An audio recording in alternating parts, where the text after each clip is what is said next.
I think everyone in this church should be able to answer a simple question. As Christians, is it okay for us to want to fit into the world and not stick out? Is it okay for us as Christians to want to fit into the world and not stick out? Some of you know this is somewhat of a trick question because it all depends on what you mean by fit in. On the one hand, as Christians, we're meant to be leaven in the world.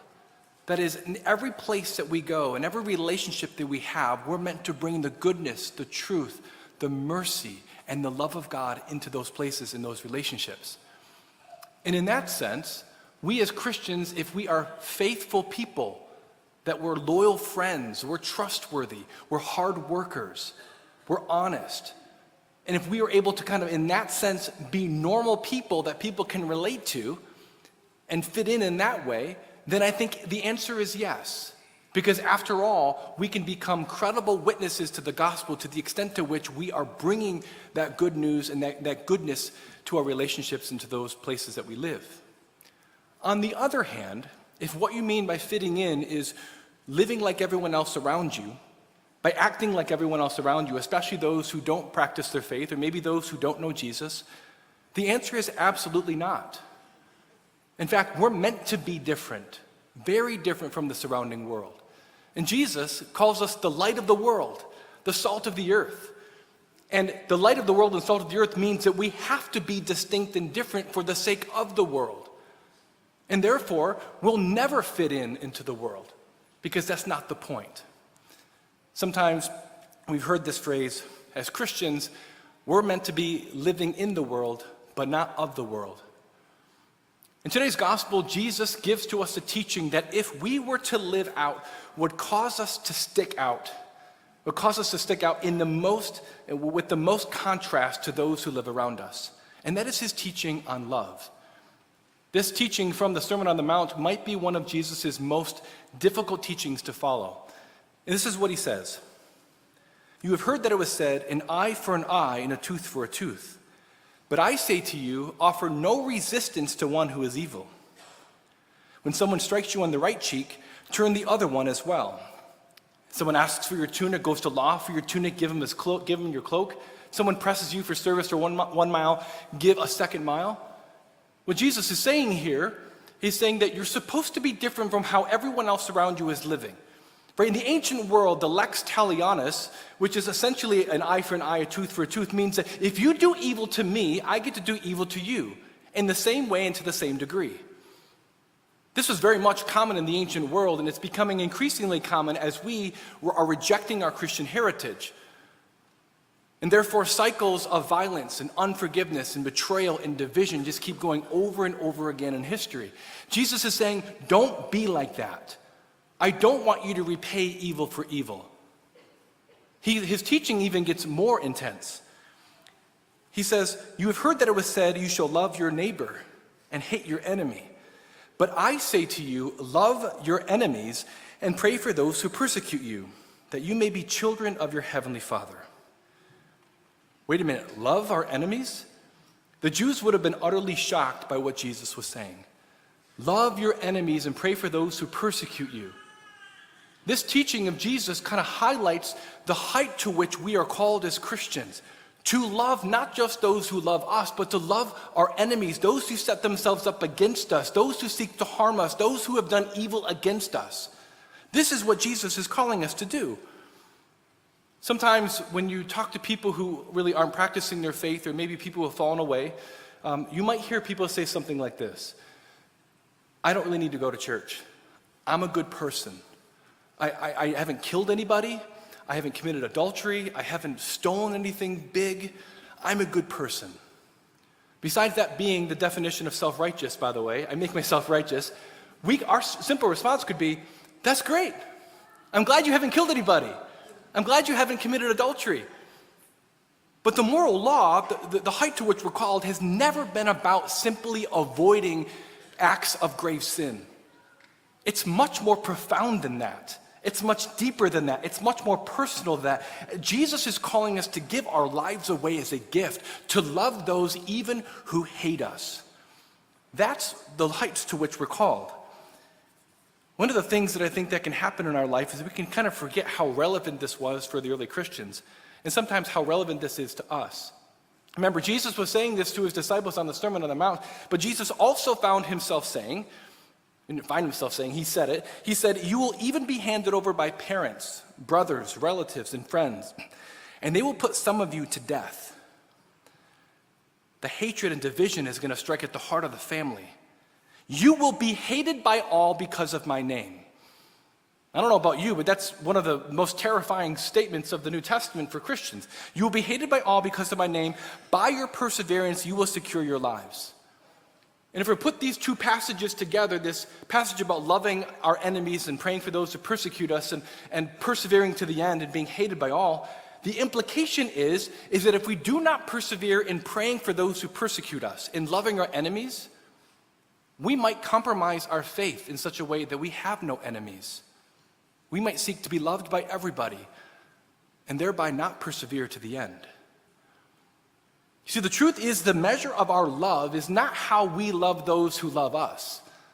The measure of our love really is how we love those who are our enemies, who set themselves up against us, who do evil to us. That's the true measure of our love. And Jesus actually gets a little bit more clear here in the passage. He says, "For if you love those who love you, what recompense will you have?" Another translation is, what credit is it to you? Do not the tax collectors do the same? Jesus is saying, look at everyone else. Even those who are sinners, people that you despise, they love their own. They love each other just fine. And if you greet your brothers only, what is unusual about that? In the ancient world, greeting actually implied, "I choose to bless you. I want you to be blessed." Jesus is saying, what's unusual about that? Everyone does that. People who are sinners do that. And he says, do not the pagans do the same? In other words, Jesus is saying to us, you're meant to be different. You're meant to stick out. You're meant to be unusual. People should be able to see that you're my disciples by the love that you have for one another and by the love you have for your enemies. This is the height to which we're called. And I think sometimes we often don't recognize how challenging that can be in our life. I think it's because maybe sometimes we find ourselves unable to do it. We just simply stop trying. But Jesus is giving us the grace to do this. One of the things that I love doing as a priest, to be honest, is funerals. I love funerals because it's really where the rubber of the gospel hits the road of people's lives. This is our hope, the concrete hope that because of Jesus we have the forgiveness of sins and we have hope to see our loved ones again. He's alive. And so I listen to a lot of eulogies.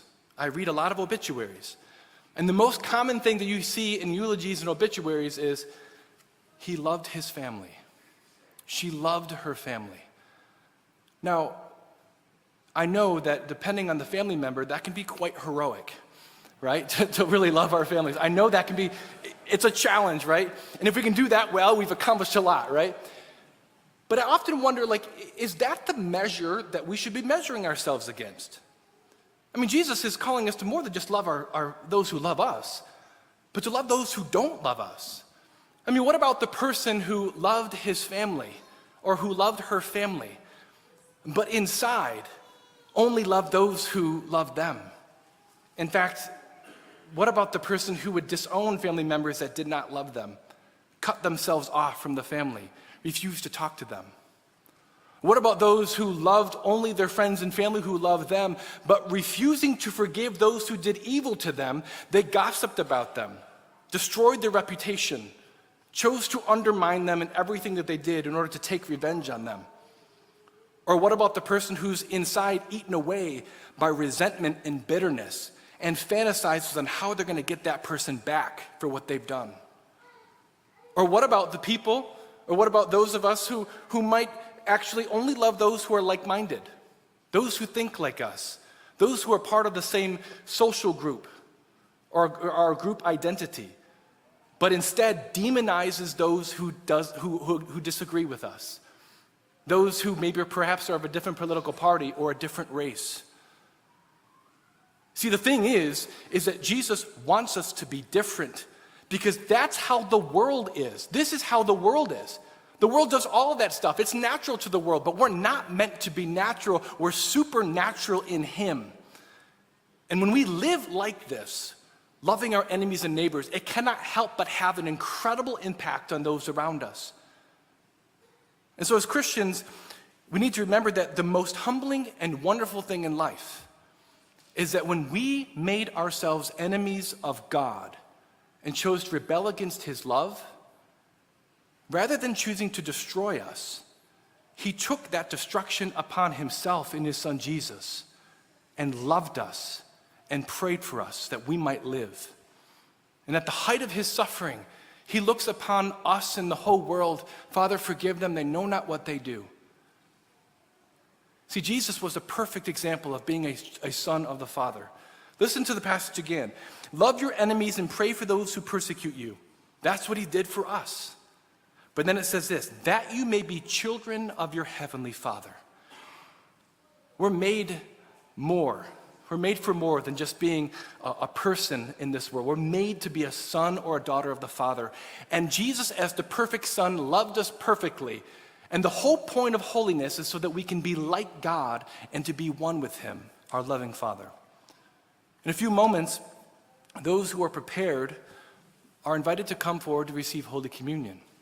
And when you come forward to receive Holy Communion, remember that you're receiving the perfect Son of God who loved us even when we made ourselves enemies to him, who's forgiven us, and he invites us to live like him so that the world may know and believe that he is alive. And so perhaps we can, as we take communion, pray from our heart. Maybe a prayer something like this. Father, I do not want to fit into the world. I want to stick out in how much I love others, especially my enemies. And so I give you permission to reveal to me who it is in my life that you're asking me to love and pray for, so that I can love like you and live as your beloved child.